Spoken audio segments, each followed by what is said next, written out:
got the viral ice cream na pagkamahal-mahal. This is, kano siya? 370 pesos. And we got the peach flavor. So, ganyan na siya. Ayan. Sorry. Sisirain ko na. Okay lang.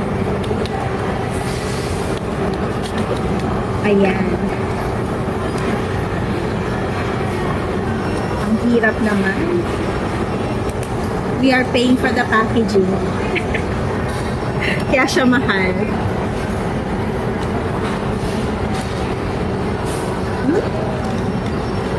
So, check natin kung masarap. Uy, ang may peach. Okay.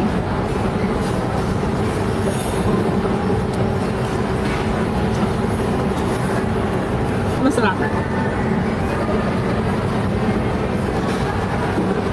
It's good.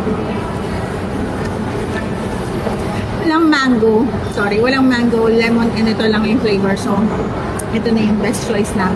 We'll try the lemon next time. Pero, masarap. Try din lang, mahal. 370. So, magkano yan?